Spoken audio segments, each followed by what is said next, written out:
Today on Peck Report, how should we be thinking about conspiracies as Christians? We have a very fun, delightful, and informative conversation with a good friend, Doug Van Dorn, coming right up.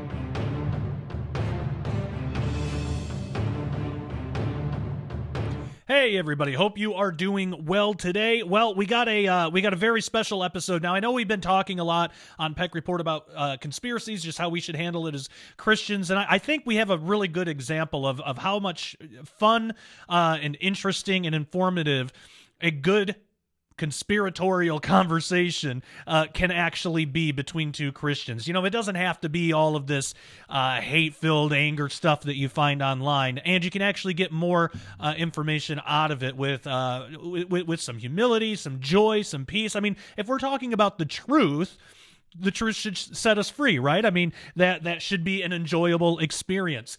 So today we have on my very good friend, Doug Van Dorn. And some of you might not know who he is. Doug Van Dorn has pastored the Reformed Baptist Church of Northern Colorado since 2001. He graduated from Bethel College in 1992, majoring in marketing and minoring in Bible. He was a youth pastor for 4 years in Denver. He holds a Master of Divinity degree from Denver Seminary from 2001. He served on councils and boards for 2 Baptist associations, the current one, which he helped found in 2016, the Reformed Baptist Network seeks to glorify God through fellowship and cooperation in fulfilling the Great Commission to the ends of the earth. There are currently 42 churches in this International Association of Churches. Doug has co-hosted the radio show Journey's End, the Paranormal podcast. If you're familiar with Dr. Michael Heiser, you'll be familiar with Paranormal. He started the Waters of Creation Publishing Company, owned 2 small businesses in Minneapolis, and has appeared on numerous podcasts and radio shows. He's been married since 1994. He and Janelle are the proud parents of 4 beautiful young girls. Born and raised in Colorado, he has climbed all 54 of Colorado's 14,000-foot mountains and also Mount Rainier in Washington and Mount Shasta in California. Today, we are going to be talking with him about one of his books, and as you can see here on his Amazon page, he has quite a few to choose from. Most people are probably familiar with Giant, Sons of God, which is an excellent book. Really, all of these are great, but I mean, he's talked about, there's Christ in the Old Testament, there's 5 Solas, Covenant Theology, Waters of Creation. If you just search his name, Douglas Van Dorn, here on Amazon, you'll find it. Today, we are going to be talking about this one here, Conspiracy Theory, a Christian evaluation of a taboo subject. Here's the description in case you want to know a little bit more before the interview. It says, these days when you throw conspiracy theory at someone, it's for one purpose, to be a thought stopper and a discussion killer. But having this discussion grows more important by the day. People are engaging in conspiracy theories, whether some want to admit it or not. Frankly, it's a discussion that needs to happen. This book is not about specific conspiracies, but rather is a serious look at the phrase from a definitional, historical, biblical, and Christian point of view. The main goal is to come to some helpful conclusions on how a Christian can remain sane in a world of conspiracy theories, and we'll have some fun along the way. And absolutely, we have a very fun and informative conversation with Douglas Van Dorn, author of Conspiracy Theory. So there's actually 2 parts. One is going to be for everybody. One's going to be for members only. So here is part 1 of our conversation with Douglas Van Dorn. Watch this. Doug Van Dorn, it's great to see you, brother. How are you doing?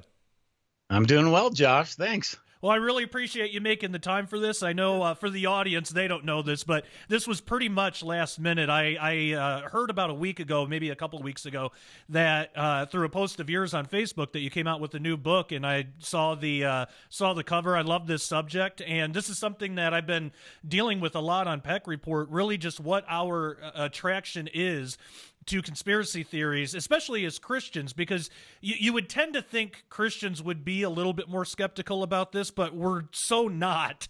And, I think there's a lot of underlying issues here. And it's not even discounting that, weird things happen. Of course, strange things happen, but I think, especially in our kind of fringe Christian thing here, sometimes Christians find themselves on one end or another. Either they deny everything and they're just completely skeptical, unwilling to look into anything at all, or, which I think this might even be worse, they go totally off the cliff and they accept everything they're being told, no matter how crazy it is, and they don't do a lot of research into it beyond just seeing, a headline or seeing some YouTube videos from random people, kind of like what people are watching right now in this interview. So I love the topic of this book, and I'm excited to get into it. Before we do, though, some people out there might not be familiar with you or your work. Can you introduce yourself and kind of tell people who you are, what you're involved in, what you do today in Christianity, and all that stuff? Yeah, sure. I've been a pastor. I live in Colorado. I've been a pastor in kind of the North Denver, Boulder area for about 18 years now. Started a Reformed Baptist church, we call it. And that's going just fine. And for whatever reason, I started writing books, mostly to kind of get my own head wrapped around the different topics that I've written about. So I've written about baptism and various points of theology, and kind of the big one that maybe some of your folks have read is on giants. And then for whatever reason, this book on conspiracy theories, I've been wanting to write this for a long time, and it just hasn't come out. And the last month, it came out really fast. That's awesome. And then, yeah, for people looking for the book, it's called Conspiracy Theory, A Christian Evaluation of a Taboo Subject. Before we get started, if people want to go and pick up the book right now, where can they go? What's your website? How can people find you online? I'll try and get my website up. It's just dougvandorn.com, and it'll have links to Amazon, which is where I go through. You can find the Kindle on Amazon really easy right now, and by the time this airs, you should be able to find the paperback too. It's up, but they haven't linked them together yet, so kind of hard to find it. Excellent. All right. Well, yeah, people should definitely check that out. So let's get into it. What originally started this, and kind of where are you coming from? Because the title is just Conspiracy Theory, although I did notice it has a Q in there, which I'm sure we'll get into. But what gave you the idea for this book? What made you want to write this? Tell us the story on how you got started here. So I don't know, 5 years after 9/11, I was talking to a pastor, very straight-laced guy. And I said, man, I really like the way Bush handled, the whole 9/11 thing. And he goes, you're kidding, right? I said, what do you mean? He goes, I think he probably said something like, he took down the towers, man. And I had never heard anything like that at all in my life. And so I'm not going to say either way what I think about 9/11 or whatever. That's not the point of the book. But I will say that that kind of led to some seeds. So as soon as he said that, my mind went back to the day that thing happened and watching those buildings fall live, right? I said to myself, they just demoed those buildings. When I was, I think I was 14 years old, they knocked down a 12-story old hotel in downtown Denver, and I got a front row seat to the thing. And that memory came back to my mind. And so then I'm like, man, they demoed those buildings. And then almost immediately, the government started telling us two things. This was not a demo, right? This was an attack. And then Bush said something like, we will not tolerate anyone who talks about conspiracy theories with 9/11. So that's kind of the start of it. And then when I started writing the Giants book, I quickly started entering into the world of conspiracies, like that whole Nephilim thing. It's conspiracies everywhere when you get into the right, groups of people. So especially the Smithsonian conspiracy that they've taken all the bones and that's why we don't have them. And I mean, guys are making a good living off of that conspiracy. So it's like everywhere I go, there's conspiracies. Plus, I like things like the X-Files and In Search Of, and all those kinds of things. So I just wanted to write a book on how a Christian should think about conspiracies. Like, is there any kind of biblical things we can think about? Are there conspiracies in the Bible? And then kind of looking at some of the cultural aspects of the phenomenon, the phrase, and those kinds of things.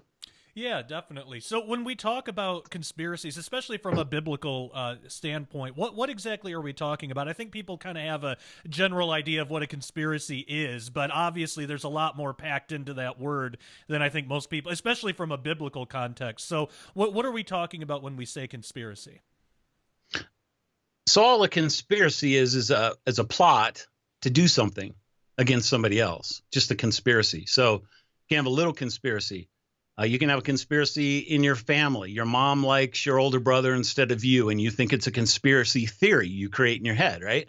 So you start creating a framework with which to try and make sense of what you think is the conspiracy that they have.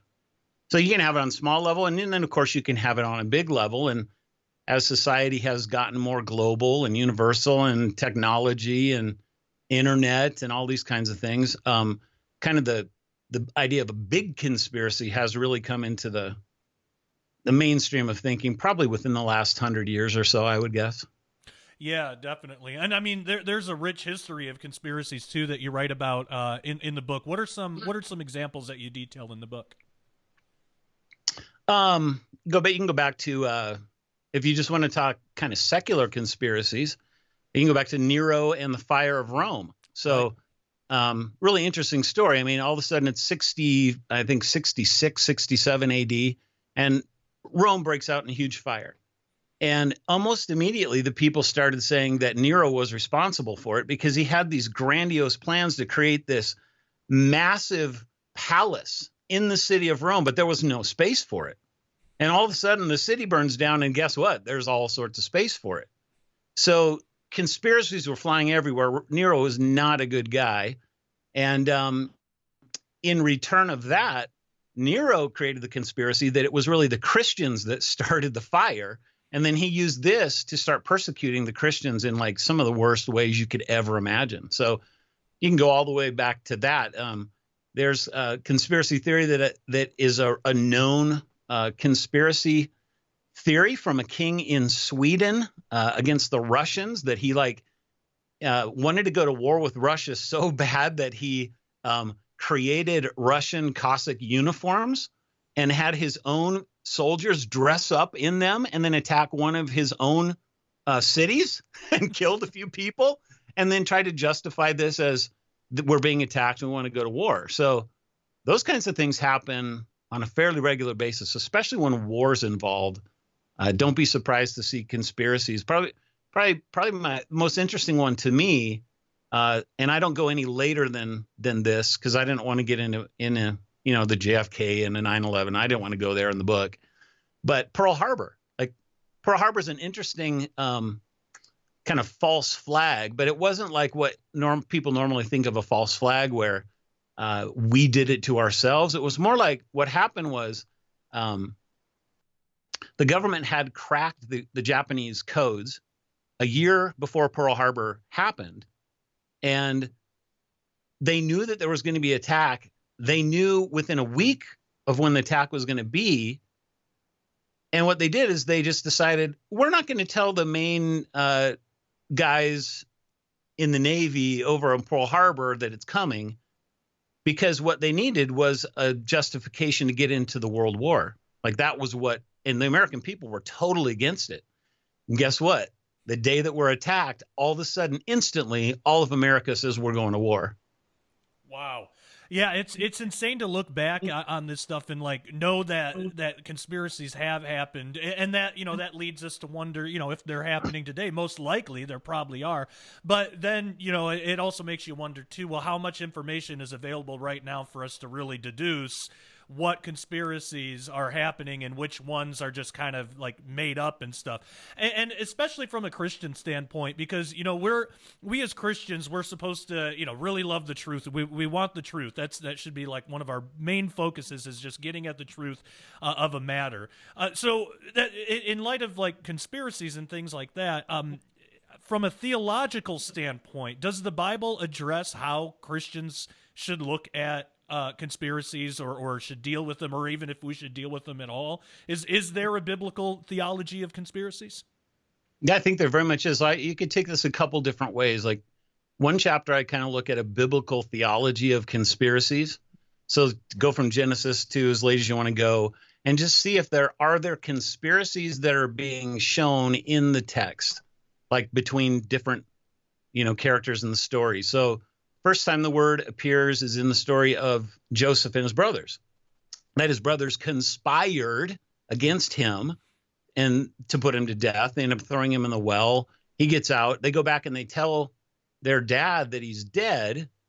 And there's this whole theory. So kind of one of the things I do in it is I go, look at that story and imagine if you were Joseph's younger brother, Benjamin, who's the only one that wasn't in on the story. And imagine that Benjamin finds out that Joseph's alive and he tries to go tell Jacob, his dad, about it. What's Jacob going to think? He's going to think, dude, you're talking conspiracy theory. He's dead. Right? Right. So, you know, if you kind of think about conspiracies and the way that a story is believed and told, and then what's going on, really the truth behind it, and the Bible does that quite a bit. And go back to the first real conspiracy, I think, is the conspiracy of the Nahash in Genesis 3 against our parents. He conspired against God and against the human race to destroy us. And you can look at it both in the garden and then just after, when he incites Cain to kill his brother. That actually gets into the giant story, because you go to Enoch and you read that story with the Watchers in Genesis 6, and it literally says that the 200 Watchers came down and conspired together to be with women and, you know, do the deed that they did and whatever. So Scripture has a lot to say about this. Probably my favorite Old Testament story is Saul and David, and just their interactions constantly. And I like Saul because he's like the perfect character of a guy who is living in his head in conspiracy theories. He's creating conspiracy theories that David's out to get him all the time, right? And they're not true. They're totally not true. David's doing exactly the opposite. But Saul's he so projects himself into David that all he can see is himself, because he knows that he's the one that's really conspiring to kill David. So he creates this whole thing that David's trying to kill him. And it's just fascinating just to think about Saul as like, he's a conspiracy theorist, and look at where it got him. Well, yeah, exactly. And I think there's a lesson there that we can all learn too. Do you see that kind of attitude in some Christians today, you know, in reacting to some of these conspiracy theories? I think sometimes, one of the things that's important to look at is the kind of the history of the term itself. Right. So, we can go back to like the 1870s for kind of the origin of when conspiracy theory as a term was being used. And it was negative, but it wasn't pejorative. It wasn't like mean-spirited. It was just, he's created a conspiracy and you move on, conspiracy theory. But something happened. In fact, I got this scholarly book that just came in this week about kind of the change of the way that the phrase was used between the 50s and the 80s, and that there was a deliberate attempt to change the way that people view the language conspiracy theory. So now that it used to be cool, it used to be American to be a conspiracy theorist, like the British are coming, you know, that's a conspiracy theory. It's kind of who we are. And it wasn't ever viewed as a bad thing. In fact, in this book, she talks about how rational people of the Enlightenment engaged in conspiracy theories. It's like that was a good thing because you were using your mind and you were thinking. But once the phrase becomes negative, well, now all of a sudden it's a thought stopper. It's the exact opposite of thinking. And so I think it's really important, like when we start talking about how Christians, engage in conspiracy theories, like, yeah, some people can get into a real rut, like Saul, and maybe project things onto, themselves onto other people or the world around them or whatever, and it can get themselves into trouble. And the Bible has a lot of ethical things to teach us about that. But at the same time, honestly, not engaging in conspiracy theories has its own real problems. Yeah, that's absolutely true, and that's something I've noticed as well. Because I've when I look back on my life, I can see kind of how I've bounced back and forth between the two extremes, and I think there's a good middle where it makes sense for us to be, because conspiracies are real, but conspiracy theories are just that. They're theories. So there has to be an element of, humility to realize, okay, well, we don't know for sure, so we got to look at the evidence of any given thing and see what's likely and what's not. And then we also have to, be introspective and kind of weigh out our own biases, because there are some things that, would be interesting if they're true, or even some things that I would prefer to be true because it would make the world more interesting. But does the evidence lend support to that, or am I seeing evidence where there might not be evidence because that would be my preference? And I've noticed, like, when I look back just in like the way that I research now compared to the way that I researched when I very first started getting into this stuff is really different. Because it used to be, before I kind of knew how to do any of this, it used to be I would basically start with a conclusion. I would start with, all right, this is interesting to me. So how do I work backwards and get to there from where I am now? And that's completely the wrong way. I came up with so many false conclusions doing it that way. And so, the past few years, kind of what I've learned to do, and it's some of it comes through from humility, but really just an honest search of the truth is okay. If I want to search out the truth, I can be honest about my opinions, and I can be honest about my biases and preferences, and I can be honest about all that. But when it comes to actual research, I have to follow the research where it takes me, even if it takes me in a really boring area where it's like, oh, well, that's too bad. That would have been interesting if it was the other way, but it turns out it's most likely this way. So have you, what has your process been like? Like, how do you kind of look at conspiracy theories when you're trying to weigh out what's likely, what's unlikely, or what's true or false? Yeah, great question, man. I've thought a lot about how, like, when you get into some of the really more interesting conspiracy theories, they're huge in terms of the amounts of arguments that they have, and they all seem to like cohere together. Like, this A and goes to B and B goes to C, and you get just like, it goes a chain of 1,000 things. But eventually that last piece of chain goes back to A sometimes, and you end up kind of just creating a circle. So it's coherent. And in philosophy, there's different views of what truth is. Okay. One of them is called the coherence view of truth. And these people think that all that matters for something to be true is that it's coherent. It's internally non-contradictory. Mm-hmm.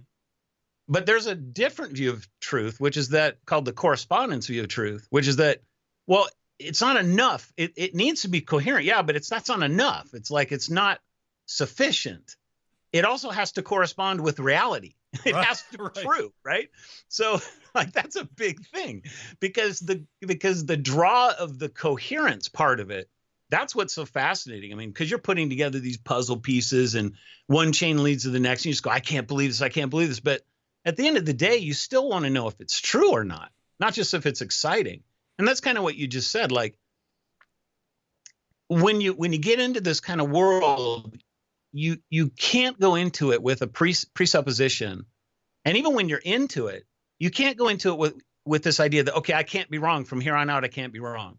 You always have to be willing to be falsified by the evidence, Yeah, definitely. And what I've actually developed an appreciation for that, because when I started researching the right way, I found out, while sometimes this will take me to some, kind of more boring places, ultimately it's still more exciting because there's always some place to go, and you're more rooted in reality, and through that it's more than just because sometimes I'll indulge and I'll say, well, it would be cool if, and I do that a lot on my own show, and I do that in my book sometimes.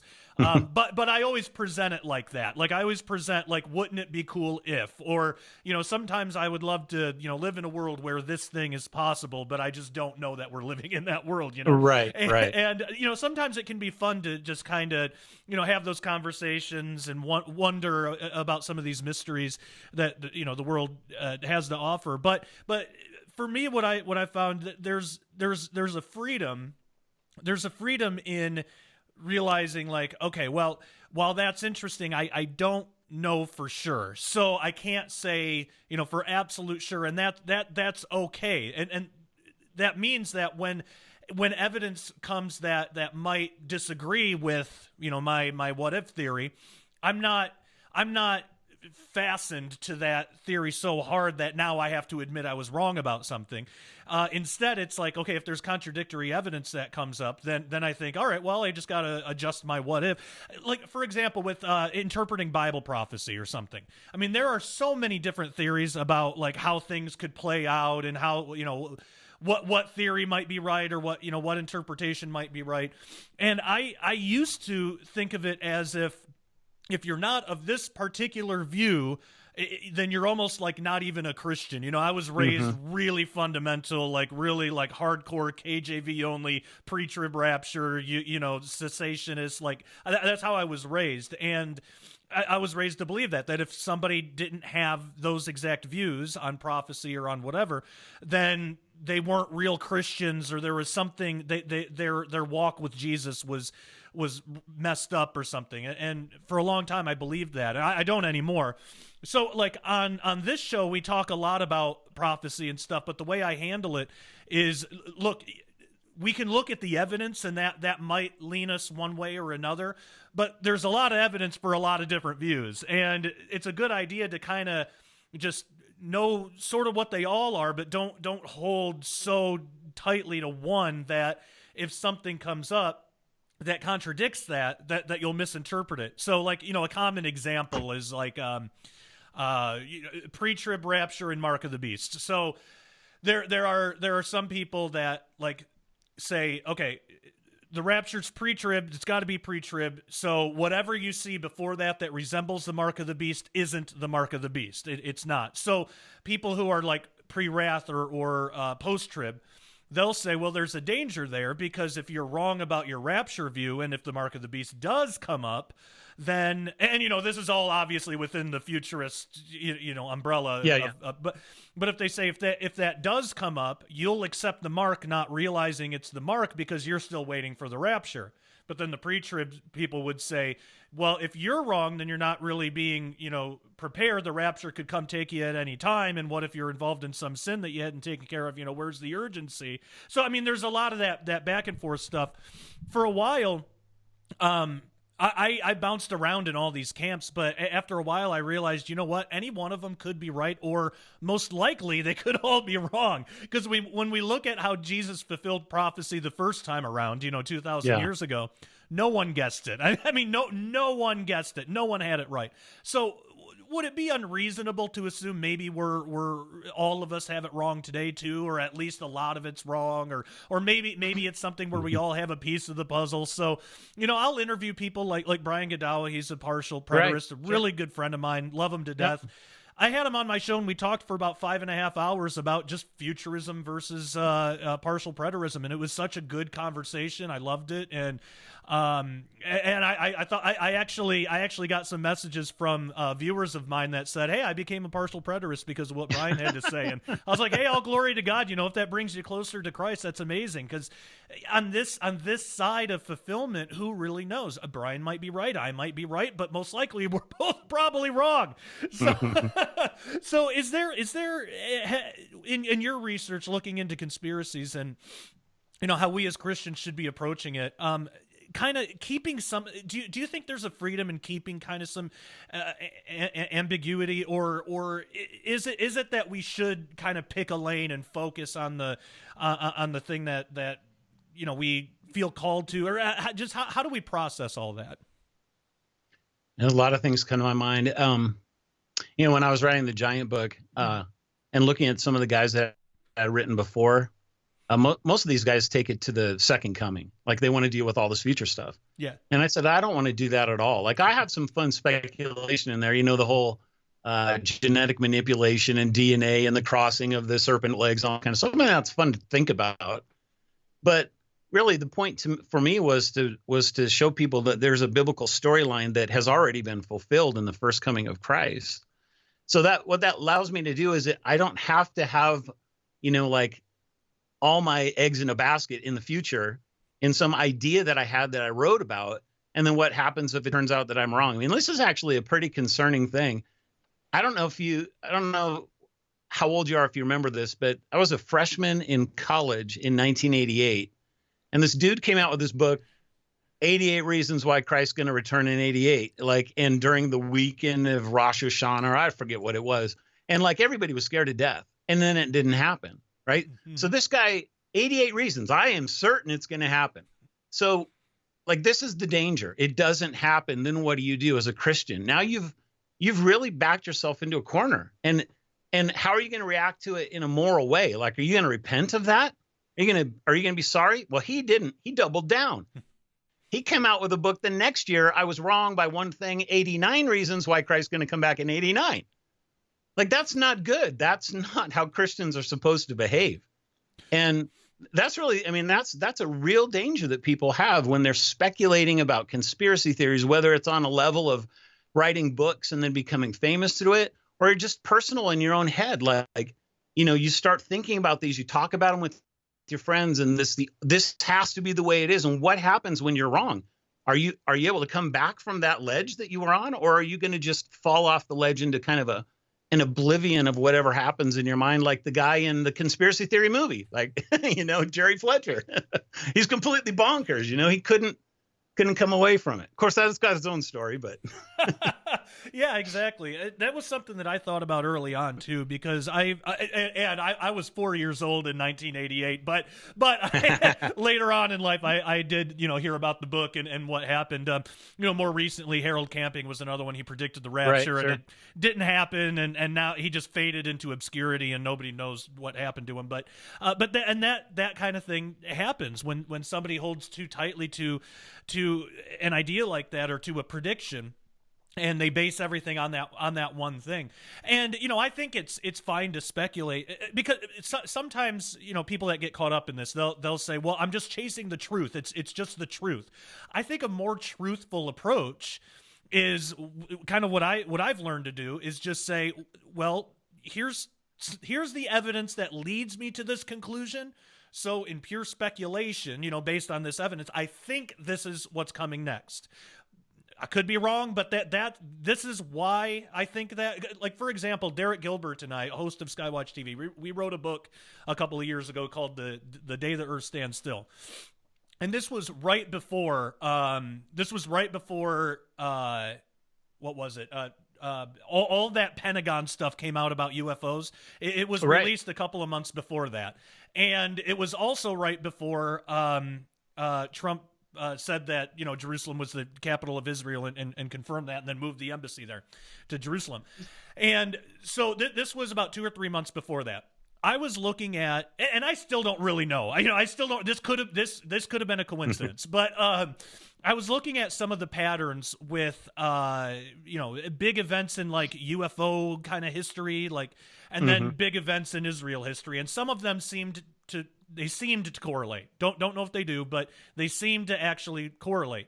There were some that didn't too, so that's got to be taken into account. But I wrote about it, and in that book, I said, all right, here's what I think, and I could be wrong, but if this pattern actually holds true, then sometime, at the end of, what was that, end of 2017, beginning of 2018, if I've got the years, I have it in the book, but I said sometime around that time, we should see something big with UFOs and something big with Israel. No clue what it is, but in that time frame, if this pattern holds up, that's when it should be and what happened. So the book came out 2 months later, right at the end of 2017 in December, that was when both of those events happened in a really short amount of time to one another. The Pentagon released all the stuff about UFOs, and then the Jerusalem, embassy, all of that stuff. So I was like, oh, wow. Now, that wasn't a prophecy. I wasn't prophesying. That wasn't like God speaking through me in a prophet. Yeah. It wasn't anything like that. But in the book, I didn't say this will happen. I said, if I'm analyzing this pattern correctly, and even then, if this does happen, it still could be coincidence. But if there's something to this, then let's try it out. Let's make a prediction and see what happens. So I in the book, I said, I would suspect something will happen, and then it did. But even after that, I still maintain I could be wrong on that. That still could have been a coincidence, But it's one more piece of evidence for me to suggest that it's not a coincidence, that there is something there. But still, when I wrote that book, if nothing happened, there would have been nothing to backtrack on, because I was trying to be more truthful about my own humanity and just about my fallibility, because I actually wrote in the book I could be way off on this. I think I even wrote a line in there: most likely nothing will happen, because that tends to be how these things play out. So there would have been nothing to backtrack on, because there was just an element of, hey, I could be wrong. What I notice online a lot is Christians who get, and I'm kind of being general, not all Christians do this, but the ones that are really active online and share conspiracy stuff around, they'll have the attitude that this is absolutely correct. You're stupid if you don't believe it, or you're ignorant, or you're blind. And then they'll use a lot of these catchphrases, wake up, or sheeple, or come out of Babylon. There's like 50 of them that they'll use. They'll use these catchphrases, and basically saying that, like, if you don't believe this thing, then you're just stupid and wrong, and basically you're not really a Christian, or you must not be a Christian. And they take that hard line, whereas.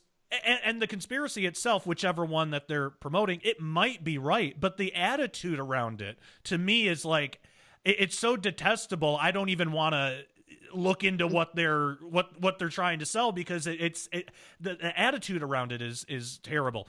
Is there a way? Is there a way that if there's, because we want to be watchmen too. I mean, if there is danger coming, we want to warn people.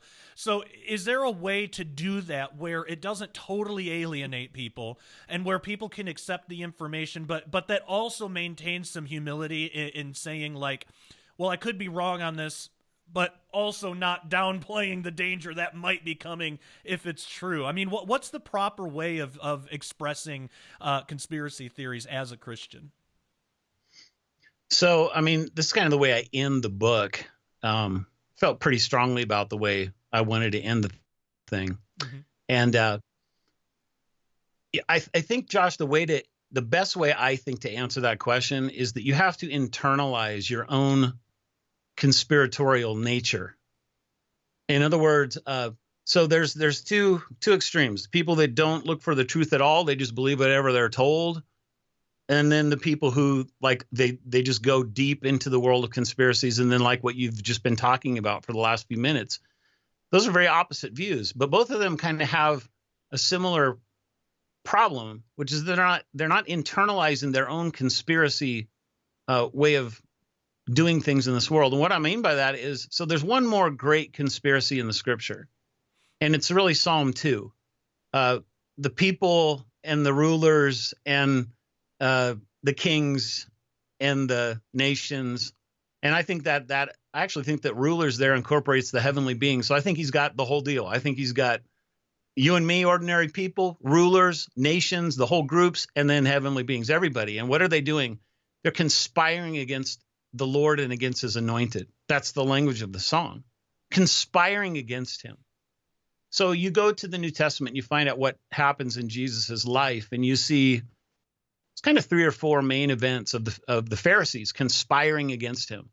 So at that point, it's just the religious leaders. But by the time you get to the night where he's, betrayed, and then all his disciples leave him, and everybody goes against him, and he's mocked, and it's a monkey trial. And then the next day, Well, even that same day, the whole crowds are yelling out, "Give us Barabbas! Give us Barabbas! Kill Jesus!"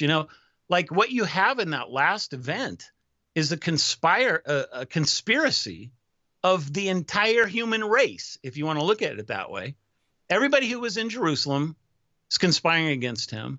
And then Jesus ends up going to the cross so that he can die for our sins. And sins of what?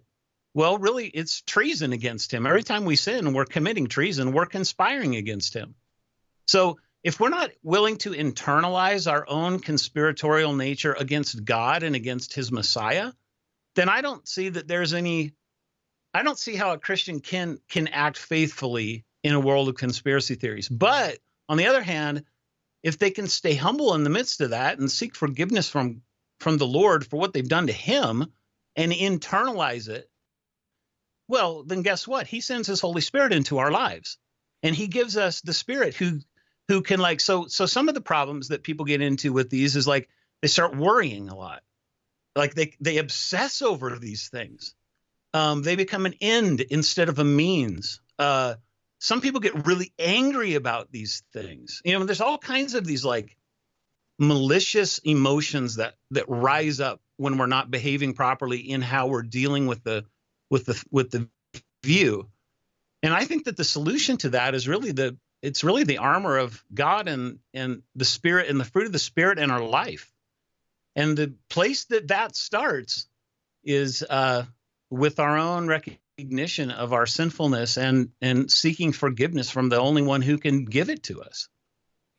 Amen. I couldn't have said that better myself. This is the kind of thing that I like. Like, I wish more conversations like this about these conspiratorial things happened, especially online, because, I mean, it's informative, it's fun, and, in the end, no one's getting angry or upset at each other. I think that kind of response is like a good Christian response to all this. The book is absolutely fantastic, and thank you again for sending me a review copy of it. From what I've read so far, it's very well written. I highly suggest my audience, pick up the book. One more time, if they missed it in the beginning, where can they find you online? Where can they get the book? So it's at Amazon.com, or you can go to DougVanDorn.com, and I'll try and get that information up in the next couple days. And you can get it on Kindle, you can get it in paperback, and then I got a bunch of other books too that you can check out if you're interested in very normal subjects or not quite so normal subjects. You just said something at the end there, Josh, about having fun, and I actually put that kind of at the end of the book that, look, life's too short to be angry and cantankerous and like, there's no reason this needs to be a taboo subject. So I want to kind of win the phrase back from what has happened to it and just make it something that it's okay to talk about again. There's a reason I have a taboo subject in the subheading of this book, because it is. And it's exactly what you just said. Everybody's thinking about this subject and nobody's talking about it in a rational way, let alone a fun way where you can, kid around and disagree, and yet hopefully something good and godly and, Christ honoring can come out of it. Amen. I totally agree with you, and I'm right there with you in that effort. I love that. Thank you so much again, Doug, for coming on the show. We're going to have you back on again. Maybe we'll talk about Giants or something next time, but this has been an absolute blast, and thank you for being on the show. Yeah, thanks for having me, Josh. All right, take care. God bless. All right, hope you have enjoyed that. Now, I did ask Doug about what he thinks on the whole Q movement, and we actually get into some really, really interesting conversation about the Q movement, and his answer might surprise you. You might think he's a Q denier, but you'd be surprised. If you want the rest of the conversation, you're going to have to become a member. You're going to have to go to dailyrenegade.com and become a member today. It's only $10 a month or $100 a year. That helps us stay free from censorship. It helps us house our own videos. It helps us get out from under the boot of YouTube, which actually our main YouTube channel has been deleted. Most of you probably already know. So if you're viewing this on YouTube, you're viewing it on our secondary backup channel, which doesn't nearly have the reach that our first one did. But even our first one was getting heavily censored before it got deleted. So that's why we house everything at dailyrenegade.com. That is the place to go. And like I said, it's only $10 a month or $100 a year. The $100 a year is definitely the way to go, because then you get 2 months for free. You only got to pay for it once, and you don't have to think about it for a whole other year. So what a great deal. So we do ask Doug about the Q movement, and he has some really interesting things to say. I share a little bit of my insight, but really what Doug has to say is great. So if you want to check out the rest of that, head on over to dailyrenegade.com, become a member, click in the members section, find this episode, and you can watch. So for everybody viewing for free, thank you so much. Members, hang on the line. Everybody else, thank you so much for viewing. Make sure to subscribe, follow us online at our various platforms. You can find us everywhere. We are everywhere. Again, members, hang on the line. Everybody else, thank you so much. And until next time, take care and God bless.